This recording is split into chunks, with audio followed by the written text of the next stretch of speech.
यहाँ फोर्चुनेट ढूकेगा ना किरान ढूके कहाँ ढूके सब टाइम नहीं है सब बात करने का भाई। हाँ आप देख रहे हैं दी लोकल जर्नलिस्ट। गुज़िश्ता रात 12:10 पर गार्डन रीच के अजहर मुल्ला बागान में एक दर्दनाक हादसा पेश आया। एक 5 मंजिला अंडर कंस्ट्रक्शन बिल्डिंग की धंस कर दब जाने की वजह से पूरे इलाके में अफरा तफरी का माहौल बर्पा हो गया।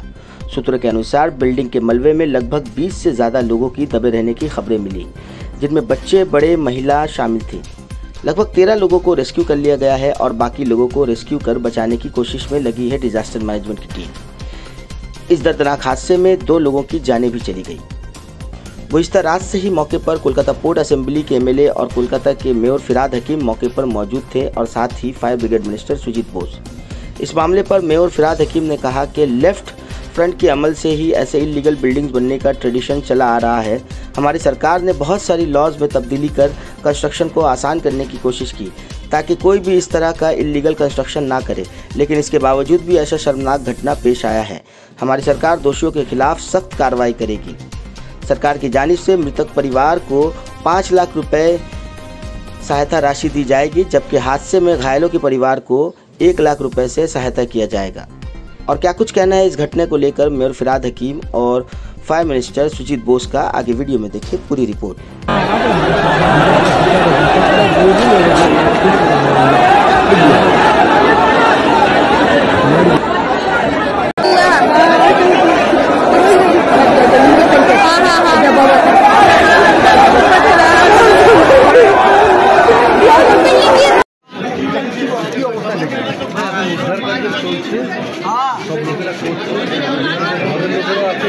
একটু এদিকে চেপে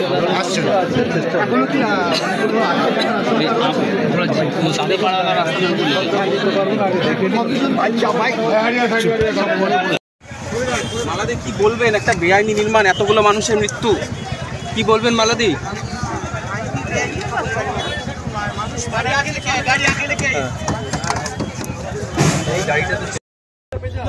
আজহার মোল্লা বাগানে ভয়াবহ দুর্ঘটনা। একটা নির্মীয়মান 4তলা বাড়ি ভেঙে পড়েছে। আমি মালদার থেকে ফেরার পরে রাত 12টায় খবর পেয়ে এখানে এসেছি। তারপরে আমাদের দমকল মন্ত্রী সুজিত বসু 12:30টার মধ্যে পৌঁছে। আমরা সারা রাত্রি ছিলাম। রেস্কিউ অপারেশন চলছে, এখনো চলছে। প্রায় ট্র্যাপ হয়েছিল প্রায় 22 জন, এখনো পর্যন্ত যাদের বার করা হয়েছে তাদের মধ্যে এখানেই 7 জন ভর্তি আছে, 2 জন মারা গেছে এখনো পর্যন্ত। এখনো ডেব্রিজের তলায় খোঁজ চলছে। 2-4 জন এরকম আছে যাদের সাথে, যারা উদ্ধার করছে বা যারা ওখানে রয়েছে তাদের সাথে কথা হচ্ছে। তাদের জল দেওয়া হয়েছে, অক্সিজেন দেওয়া হয়েছে। এছাড়া ডেব্রিজের থেকে হয়তো আরো মৃতদেহ বেরোতে পারে। 13 জন উদ্ধার হয়েছে, 2 জন মারা গেছে। যারা মারা গেছেন এক্ষুনি আমার সাথে মুখ্যমন্ত্রীর কথা হয়েছে। যারা মারা গেছেন তাদের 5 লাখ টাকা করে আমরা দেব ফ্যামিলিকে, আর যারা ইনজোর্ড তাদের 1 লাখ টাকা করে ফ্যামিলিকে দেব। আমরা সবাই এই যারা বাড়িটা হচ্ছিল পাশে পাশে যেগুলো খোলার বাড়ি ছিল, ছোট ছোট বাড়ি, টালি চাল, তার উপরে পড়েছে। ভিকটিম যারা তারা একেবারে গরিব মানুষ। আমি পুলিশকে বলেছি যে প্রমোটার তাকে ইমিডিয়েট অ্যারেস্ট করতে, আর আইনত যা ব্যবস্থা হবার নিশ্চিতভাবে হবে। কিন্তু কোনো টাকা কোনো আইন দিয়ে যাদের হারালাম তাদের আর পাবো না। সুতরাং তাদের পরিবারের পাশে আমরা আছি এবং অত্যন্ত বেদনাদায়ক একটা ঘটনা। সারা রাত্রি থেকেও আমরা সব বাঁচাতে পারলাম না। 2 জন এখনো আরও উদ্ধার কার্য চলছে। এরপরে আবার ওই এখন আমরা আস্তে আস্তে করে করছি যাতে কেউ চ্যালেঞ্জ না জানলে চাপা পড়ে, যাতে আর কেউ যে বেঁচে আছে সেও যাতে না মারা যায়, সেই জন্য রেস্কিউ করছে তারা আমরা করছি। এবং আশা করি যে হয়তো আর কেউ থাকবে না, কিন্তু ভেতরে কি আছে, বাড়ির তলা মানে ওর তলায় কি আছে আমিও জানি না, কেউই জানে না। আমরা এটা আস্তে আস্তে করে এগুলো তুলে তুলে দেখতে হবে। সেটা আমাদের না, এটা লিগাল বাড়ি না, ইললিগাল বাড়ি হচ্ছিল, এবং সেই অনুযায়ী আইন অনুযায়ী যা যা ব্যবস্থা নেওয়া সেটা আমরা নেব। এখানে অনেকগুলো বাড়ি সবই নাকি ইললিগাল ভাবে তৈরি হচ্ছে, এলাকার মানুষজন আমল থেকে এখন খুব একটা হয় না, কিন্তু বামফ্রন্ট আমল থেকে এটা এখানকার বা আরো কিছু অঞ্চল আছে যেখানে এটা একটা রীতি হয়ে দাঁড়িয়েছে। এখন আমরা ঠিকা টেন্ডেন্সিকে অনেকটা হালকা করেছি। বিএলআরওতে আগে যেতে যেতে পায়ের চটি হয়ে যেত, তারা পারমিশন পেত না, সেই জন্য ইলিগাল করতো, আমি শুনেছি এসে। সেই জন্য বিএলআরও অফিসটাকেও নিয়ে গেছি কর্পোরেশনে, মানে অ্যাডেড এরিয়ার বিএলআর অফিসটাকে। ঠিকা টেন্ডেন্সিটাকে একেবারে ইজি করে দিয়েছে। যাদের টাকা নেই তাদের মুখ্যমন্ত্রী ঘোষণা করেছেন বাংলার বাড়ি, সেটাও করছি। যেরকম চেতলায় টেতলায় সব G+3 গরিব মানুষের জন্য বাড়ি হচ্ছে, এটা বাংলার বাড়ি হচ্ছে। আমরা সব রকম চেষ্টা করি। তারপরে যদি কোন গলিতে কে ইলিগাল করছে এটা আমাদের পক্ষে জানাটা খুব মুশকিল।